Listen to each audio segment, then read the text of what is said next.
নম্বর 16 নম্বর এখানে তো ঠিক ছিল যে নাসির সাহেব নাসির সাহেব 17 নম্বর নরডাঙ্গা কেউ আসেনি। এখন ওই যে 15-17টা ইউনিয়ন না, 17টা ইউনিয়নের মধ্যে যে একটা টিক চিহ্ন দিছি, ওই টিক চিহ্ন সদস্যদেরকে এখানে কমিটির মধ্যে রাখার ইচ্ছা। এই জন্য আপনাদের সাথে পরামর্শ করে টিক চিহ্ন দিলাম। আমার 3-4টা ইউনিয়ন বাকি আছে, এখন টিক চিহ্ন করেনি। পরবর্তীতে হয়তো যারা কমিটির মধ্যে থাকবে তারা হয়তো যে খবর টবর নিয়ে সোজা সোজা হয়তো ওই ইউনিয়ন থেকে একদম ঢুকাই দিবে, বুঝলো? আপাতত ওই যে ঝিনাইদহ জেলা কমিটির সভাপতি হলেন আমাদের ওই যে কি জানেন নাম মুরব্বী।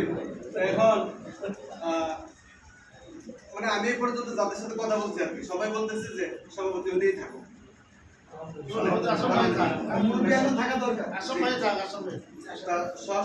সহসভাপতি থাকবে 3 জন।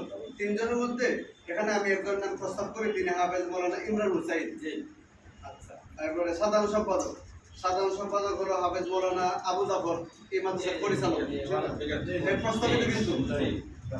এরপরে হলো সাংগঠনিক সম্পাদক হাফেজ মৌলানা বেলাল হুসাইন, উনি খুব মেহনতি মানুষ, আজকে নেই আর কি, উমরায় গেছেন, আজকে সকালে গেছেন। এরপরে হলো প্রচার সম্পাদক হাফেজ মৌলানা আব্দুর রহমান। জি, ঠিক আছে।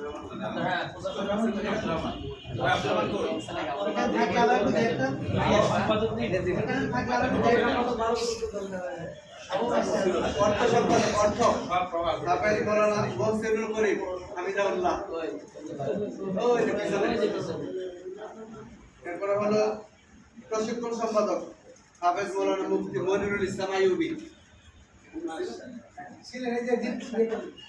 কয়েকটা নাম প্রস্তাব আর কি। এখন যদি আমাদের কোনো দ্বিমত না থাকে তাহলে আমার মানে অনুরোধ হলো, এমনি দেরি হয়ে গেছে, আমরা দুপুরে খাইনি, ওই যে এই কটা ঠিক থাকুক, আর বাকিরা ওই যে ঠিক চিহ্ন দিলাম তাদেরকে বিদায় দিলে তারা কমিটি পূর্ণাঙ্গ করে দেবে। কমিটি পূর্ণাঙ্গ করার পরে অবশ্যই আমাদেরকে জানাবে, আর পরবর্তী মিটিংয়ে তো আমরা পূর্ণাঙ্গ কমিটি দেখবো ইনশাআল্লাহ। জি জি জি। ছোট্ট করে একটু পরিচয় দিয়ে দেন। এই জেলা কমিটি অনেকে জানে না, জেলা কমিটির সভাপতি সেক্রেটারি এই 2 জনের নামটা একটু ঘোষণা করে দিলাম।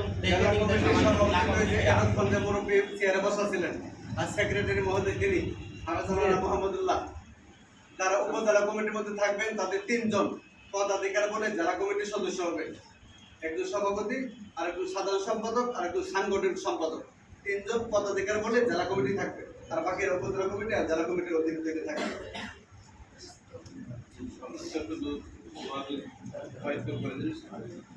খানার কোথায় ইয়ে করবেন জান?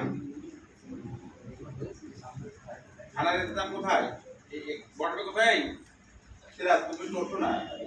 যখন যেটা যখন কোথায় বলবে, কোথায় কিভাবে বলবে,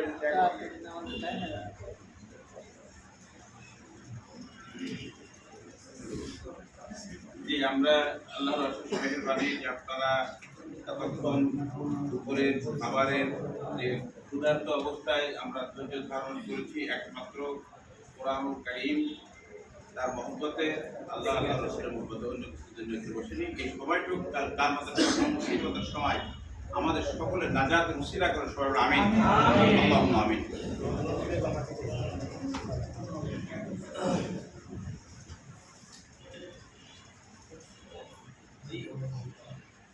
আল্লাহ তোমাদের জন্য আমরা এখানে বসেছি, অন্য কিছু না। তাই তুমি মেহেরবানি করে আজকে যে কাজটা সমাধান, সেটা তুমি মেহেরবানি করে আসমানে কবুল মঞ্জুর করে দিও। আর আমাদের সকলকে কোরআনুল কারীমে খাদেম হিসাবে মেহেরবানি করে কবুল মঞ্জুর করে দিও। আমার ছেলেরা সহ বাংলাদেশের সমস্ত জায়গাতে মানুষ শিখতে পারে সেই তৌফিক দান করো রব্বুল আলামিন।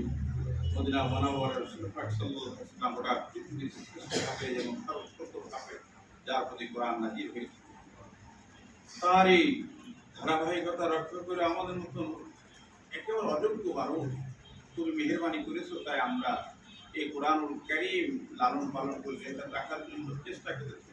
আল্লাহ আমরা যারা হাফেজ না হয়েছি, আল্লাহ সকলকে তুমি মোকাম্মেল কোরআনকে কণ্ঠস্থ রাখার তৌফিক দান করার প্রত্যেকটা মাদ্রাসাকে কবুল ও মঞ্জুর করে দাও। আমরা মিলেমিশে সুন্দরভাবে থাকতে পারি কোরআনের সহযোগিতায়, কোরআনের হামিল হিসাবে, কোরআনের খাদেম হিসেবে আমরা সকলে থাকতে পারি, এই তৌফিক দান করো।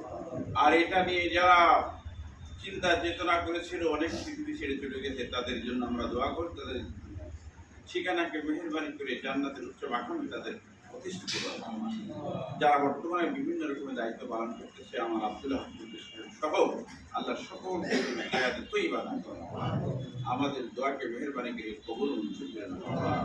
সুবহান রাব্বিকা রাব্বিল ইজ্জাতি আম্মা ইয়াসিফুন ওয়া সালামুন আলাল মুরসালিন আলহামদুলিল্লাহি রাব্বিল আলামিন।